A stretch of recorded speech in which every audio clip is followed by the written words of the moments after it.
Hello everyone, welcome to William and the Magic Box. Today on our show, we are going to have Joe. Joe is from London in the UK.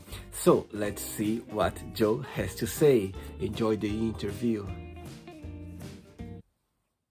Hello. Hello Joe, how are you? Hi, I'm fine, thank you. How are you? I'm good, thank you. Thanks for doing that. Thanks so much for taking your time to do this shoot with me. Really appreciate. No problem. So Joe, before we start the game, just tell me where you're from. So basically I'm Irish. I grew up in Ireland, but my parents were working in the US when I was born. So I was actually born in Denver, Colorado. Oh, wow. And I moved to Britain when I was 18. Right. And do you live in London right now? Yeah. Right. In Brixton, South London. Not far from where I am. So what do you do for a living? I'm an IT consultant. I teach people effectively how to run their IT businesses more successfully, more efficiently, I guess. I used to be a language teacher, but I got to a point in my life when I thought, I'm gonna die with no money at all, so I need to find a job that pays me more. And that's what I did. Right. And what do you do for, what's the most interesting thing about your job? The most interesting thing is I work with a lot of Indian, very bright Indian colleagues, and they're technically very smart, yeah, but culturally they have difficulties understanding how Europeans work, and so it's kind of mentoring them in that sense that I really like. Okay. Right, Joe. Right, so welcome to William and the Magic Box. So I've got here this lovely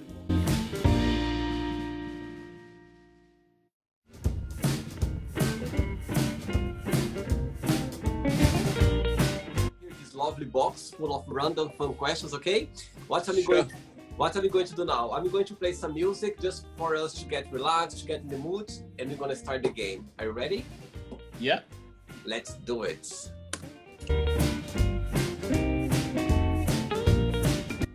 Ready for the first question? Yep, sure. Let's do it, Joe. Right, what's the best and the worst of living in London, in your opinion? The best is that it's so diverse and you meet so many people from so many different backgrounds, so you can learn a whole lot about them. The worst is that it's so dirty. Even the air is filthy. That's interesting you saying that. Right. Shall we get another one? Yeah, sure. Let's do it. Right, next question, Joe. What's the most dramatic argument have you ever had? Ooh. Oh, wow, I've had quite a few.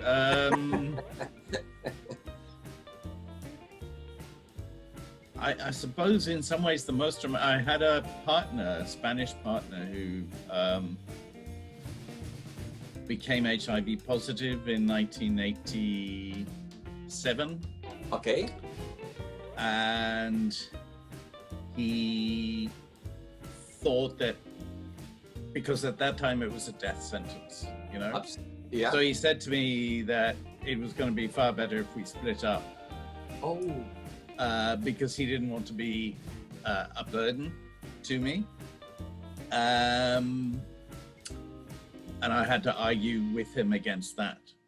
Right. I guess that's the most dramatic argument I've ever had. Imagine. Oh wow. Oh wow. And how did you end up the argument? You got together or? Well, he had to move to London for treatment, but because we were living in Oxford at the time. Uh-huh. But we did stay in contact. Okay, that's good. That's good.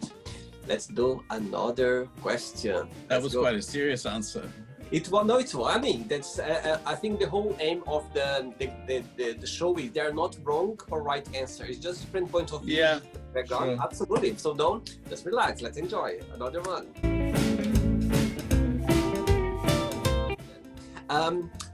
Oh, it's a good one. What's your favorite place in the entire world and why?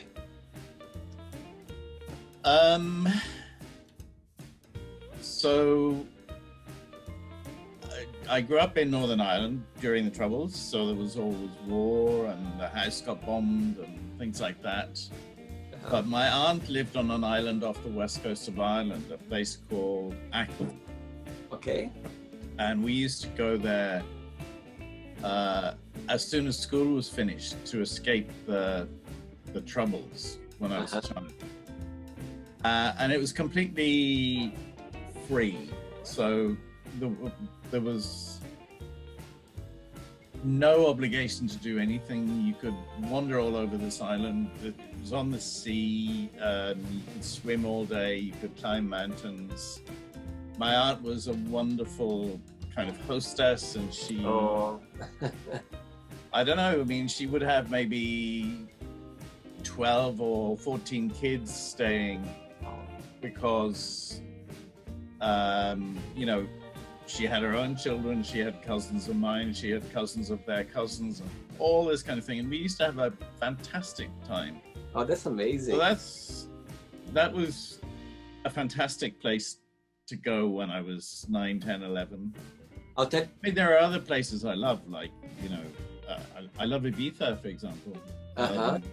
And there's, I also lived for a while in Germany in a place near the Black Forest, between the Black Forest and the Rhine, and that was fantastic. Very beautiful. You made me remember now because I have an aunt as well. She's the same like yours. She was living in the countryside, like in a farm, and during the summertime, we were all going to visit her, and she loved to have us around. And we didn't have energy, so we didn't have like electrical anything. So everything. No power. Yeah, the power. Yeah, so I remember she was like she just enjoyed it. When I look back at my God, she was. Actually, I remember she was literally sit down like in the evening with everyone, like sit down. She was telling stories, like, and I remember it. Oh my God, it was such a fun, like to listen to her. And you made me remember that as well. We were the same age, and I was 9, 10 years old. Yeah, memorable places, isn't it? You never forget those moments. It's such a such a special. She was a really good pianist as well. And so she would play, you know, bits of Schubert or Beethoven or whatever. And, it was just fantastic. Amazing, amazing. And a brilliant cook. Which is also important. Of course. Okay, Joe, let's go for another question. Yeah. Right, next question now. Let's do it, Joe. Who do you count the most for help?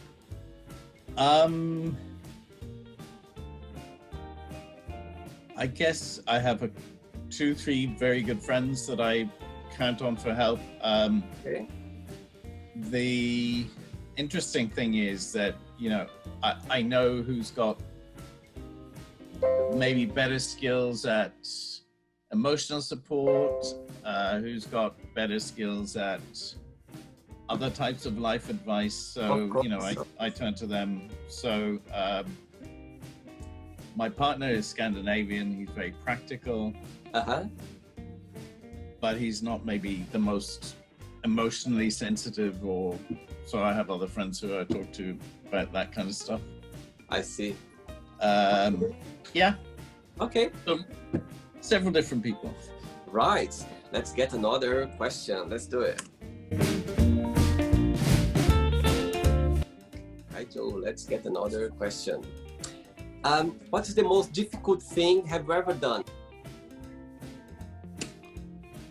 Most difficult thing? Wow. My mother had cancer 4 years ago, and we had to look after her as she was dying. That was very difficult. Right. one of the other things that, so growing up in Northern Ireland, because there was very extreme prejudice against Catholics, you know, the only way to deal with that was to get a very good education and escape. So I forced myself to study very hard and got into a good university. That was,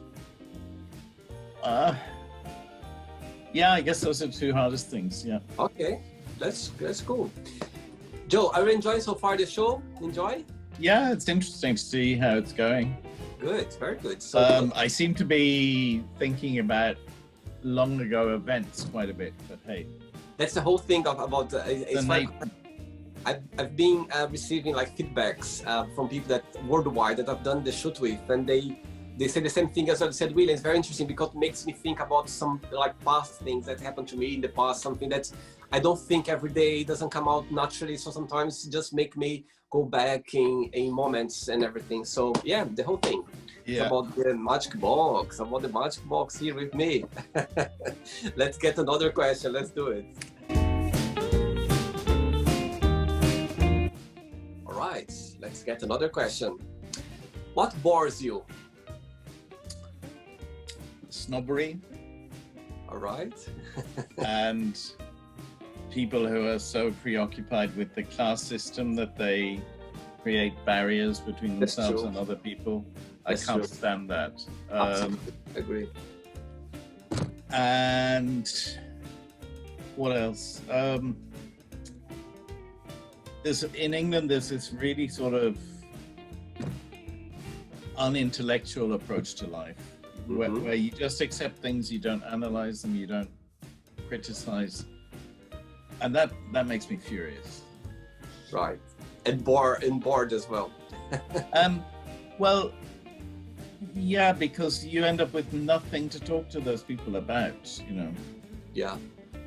And I guess the other thing that, you know, probably a lot of gay men come across is guys who get so off their faces on drugs, and, you know, okay, they're having fun, but they're not really relating to anybody else in the room, you know. I see. I agree. That bores me. Right, let's get another question. Let's do it. Next question. Let's do Joe. Which question you wouldn't have an answer for? What's the meaning of life? It's true. That's true. Who's going to win the US election? There are a whole lot of questions. I know, yeah.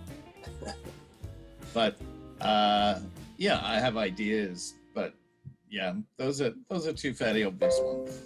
I see. Cool, that's fine. Let's do another question then. Let's do it. Right, let's get the next one. What's the funniest gift have you ever received? Oh, years ago when I was working as a teacher, my students gave me a plastic blow-up doll of a TV character called Mr. Blobby, which was just a sort of pink, fat, baby-shaped balloon thing with yellow dots painted all over it, and I had no idea what it was. And they were extremely disappointed, but yeah, I think that was it. Right, Joe, let's get another one. Let's do it. Next question. Do you consider yourself a spiritual person, and how? Yes, I as I said earlier, you know, I grew up Catholic in Ireland. I grew up at the time of the Second Vatican Council, and the school I went to was very progressive and committed to social justice and so on. So I became very involved with actually a Latin American school of Catholic theology called liberation theology. And I've continued to practice as a Catholic, but also to try and, for example, work for equality of LGBT people in the church. We run masses twice a month now for the LGBT community in London and things like that. And I'm lucky enough to know quite a big group of very progressive Catholic theologians and priests and nuns who are trying to liberate the church, really. Good, yeah. Amazing. That's very interesting. Very interesting. Actually, I didn't know that there is in London. Yeah. Wow. It's in a very rich, posh, superficially conservative church run by the Jesuits in Mayfair. But actually, you know, during COVID, for example, they've fed and clothed hundreds of homeless people and stuff. But they do it in a quiet sort of way. Joe, I've got three questions. I've got 3 questions left for you now. Okay? Yeah, sure. Let's do it. Next question. Let's do, Joe. What was the biggest punishment have you ever received? I think I can't remember what I did. But when I had an uncle who was very short-tempered. Right. And I remember him running after me down a corridor with a big leather belt, trying to hit me. I managed to get away, but if he had caught me, that would have been the worst thing.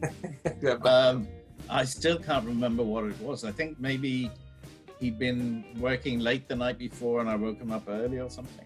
I don't remember. But he was just such a short-tempered man. I see. I think that was probably the worst one, yeah. Right, I've got 2 questions left. Let's do it. Right, another question. If you could make up a school subject, what that would be?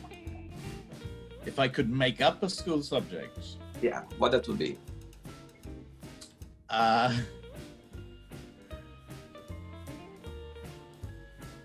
So I was listening to some Beethoven the other day, and I was incredibly moved by it.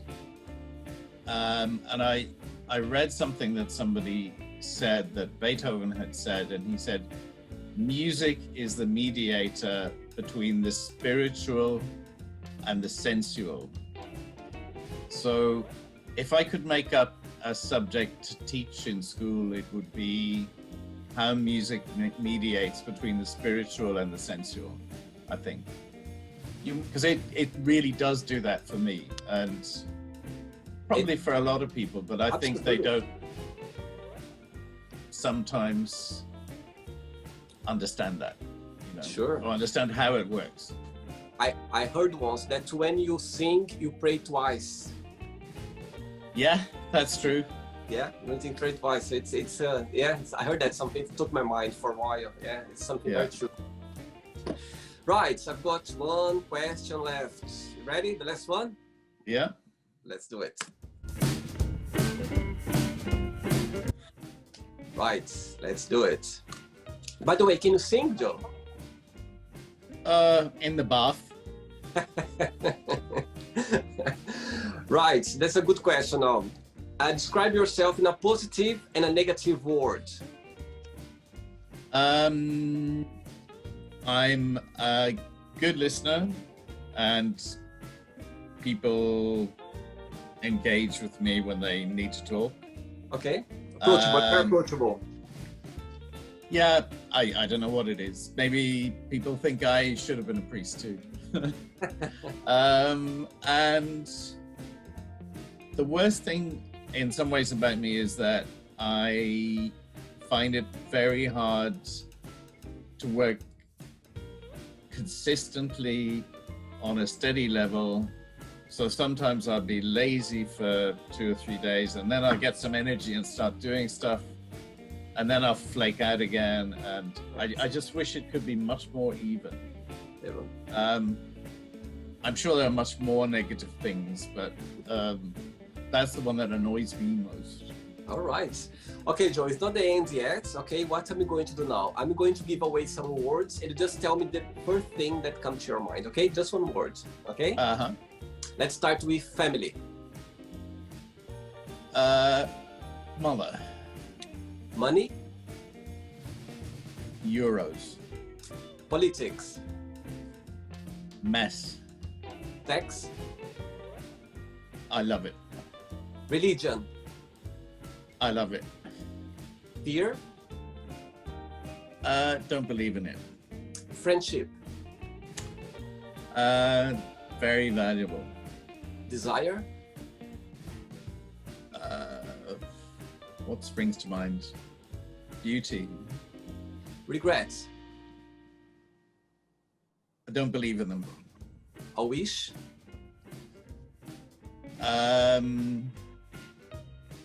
Oh gosh. Tranquility. Okay, so now let's pretend now you meet yourself when you were 15 years old. What advice would you give to yourself at the time?